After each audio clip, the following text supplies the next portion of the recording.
This is a Saturday Morning TVLog from Big D's Entertainment Rankings and Reviews.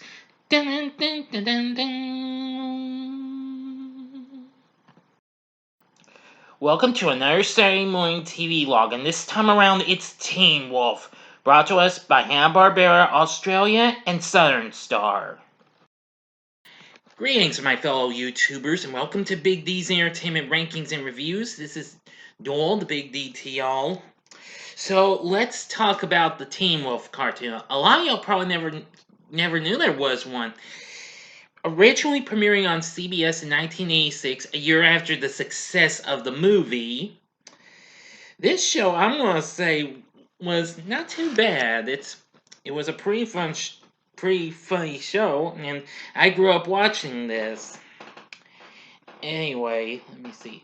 Now, of course, as I mentioned, Hanna-Barbera Australia and Southern Star, who the previous year did the Berenstain Bears cartoon for CBS, as well as most of the stories from CBS Story Break, produced this. Anyway, let me see. Now, the two companies co-produced this with the studios. Clubhouse Pictures, co-produced, this for the first season, and a second season with them with the help of the Atlantic Kushner Lock Company. Anyway, this of course is based on the 1985 movie of the same name. Now then, of course, we focus on our main protagonist. Of course, that's Scott Howard.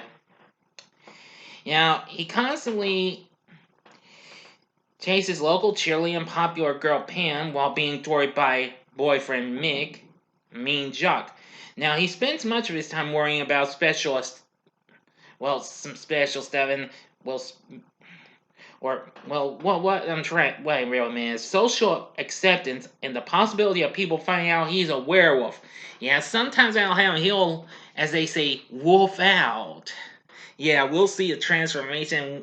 Boy, I actually love the music that plays almost every time during a transformation. Yeah, it's funny.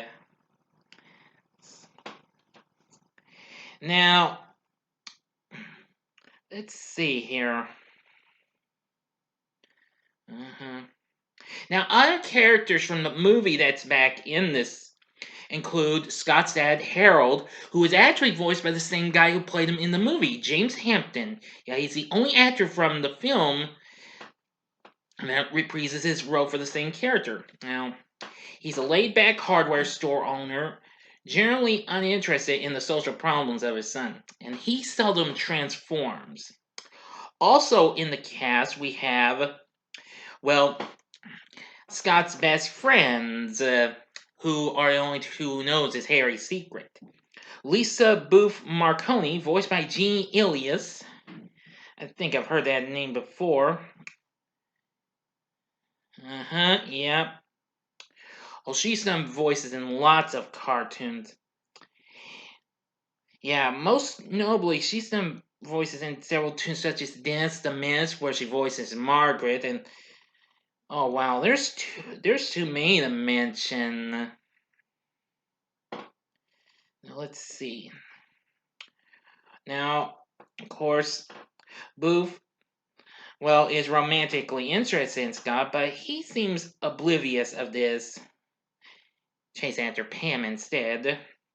And of course, there's Rupert Stiles Stilinski, voiced by Don Most. Well, you knew him best as Donnie Most, who, of course, y'all know him best as Ralph Mouth of Happy Days fame, and before this, he was the voice of the cowardly Cavalier Eric in the Dungeons and Dragons cartoon, which that happened to have been canceled that year, but however, CBS was still rerunning it at the time.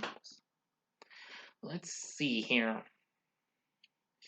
Now, of course, and also in the cast, hang on, I forgot to mention about Stiles. Of course, he's supportive, but he often gets underappreciated in Scott's quest to be in with the cool crowd.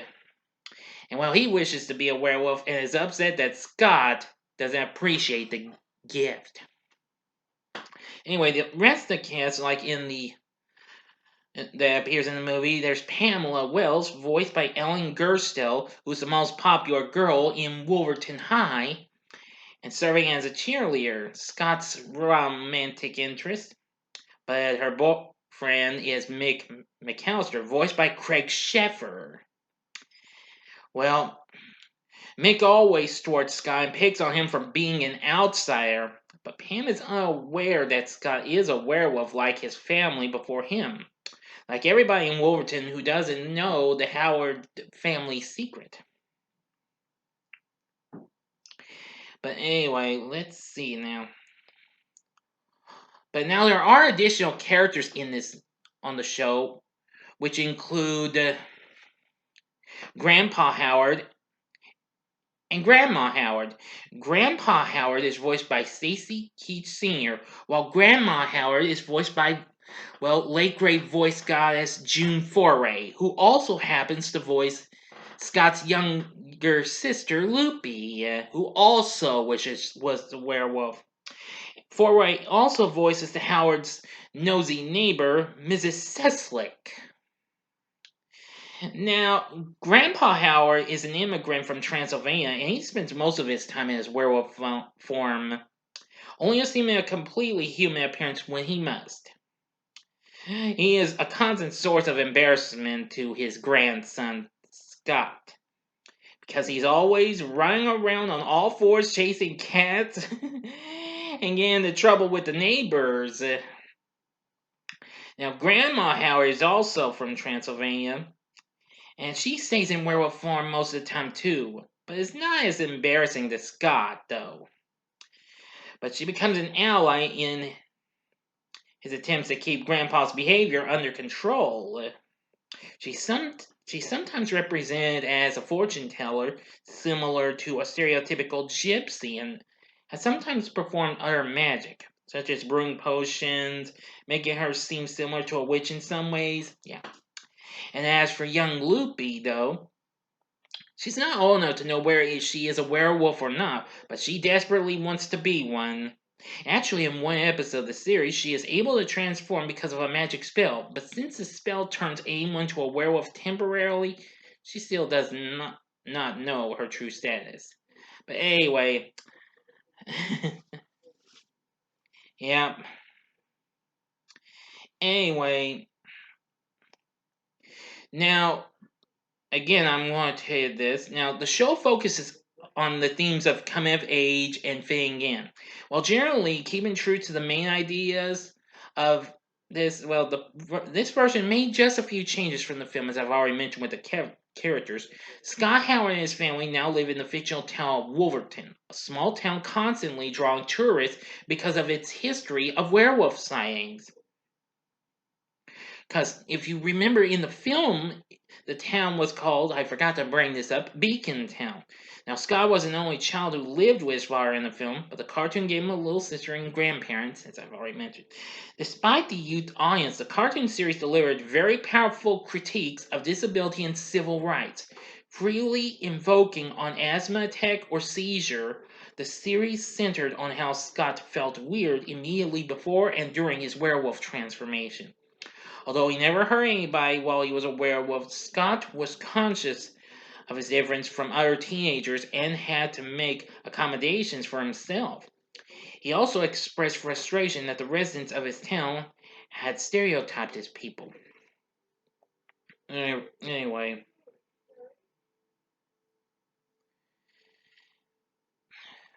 Now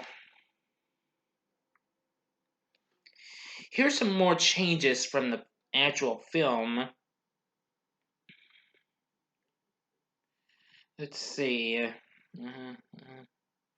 I'm trying to remember. Now, in the movie, Harold Howard sported gray fur while he transformed in the actual movie, but in the animated series, he's more dark furred. And Mick, who attended a rival high school at age 21 due to a short prison stay in the movie, now attends Wolverton High. Yeah, the prison background and being several years older is completely removed. And of course, Pam, who we all know was a light-haired blonde in the movie, But however, she's more of a dark-haired blonde. And there's a hangout for the teens in this called Wolf Burgers, which that's really funny. I actually remember that. Anyway, now apparently the show has been seen a few times, mostly on YouTube. I found episodes are on YouTube, but if you'll give me a moment, I want to check something out. Give me a moment. Okay, I'm back. I'm sorry, it took me a little longer than I thought, but I've actually learned that some episodes of the show are currently on YouTube. Now, in 2017, the show was supposed to be released by Scream Factory. Well, I mean, Shout Factory, sorry, my mistake, since they had released the live action counterpart as well as its sequel, which came out the following year, where it returned. I do know that THE Television Network has the first 5 episodes on there. So if you've never seen the Teen Wolf cartoon, I would say give it a try. You may like it, you may not. You be the judge, okay? I have seen this. I haven't watched these episodes in some time, but I think I will revisit them sometime, maybe. We'll see what happens. But anyway, Teen Wolf, I'd say, yeah, give it a try. If you're not too satisfied, you can just stick with the dark MTV series or the Michael J. Fox movie or its extremely underrated sequel with Jason Bateman, okay? Enough said. Anyway, Teen Wolf cartoon, it's a childhood favorite of mine. So, what are your thoughts on the Teen Wolf cartoon? Did you grow up watching this? Please tell me in the comment section below. If you like this video, click the like button below, subscribe to my channel as well, and be a part of the Big D Nation. Join me next Saturday morning on Halloween when I bring to you a Saturday Morning TV log of the new Scooby-Doo movies from 1972. Thanks for watching, and if you like this, check out these other fun-filled Saturday Morning TV logs. I'll give you 2 great spectacular movie shows of tunes. In the upper left-hand corner is my Saturday Morning TV log of The Real Ghostbusters, which happened to premiere the same year Teen Wolf did. In the upper right-hand corner is my Saturday Morning TV log of the Beetlejuice cartoon from 1989. And as a bonus, if you didn't catch this last week, go to the bottom left-hand corner for last week's Saturday Morning TV log of 1973's Goober and the Ghost Chasers. And the bottom left-hand corner is the button you can click to subscribe. If you like rankings and reviews on movies, TV, music, video games, etc., then I'm your guy. Thanks for watching. Until next time, I'm the Big D saying, see ya!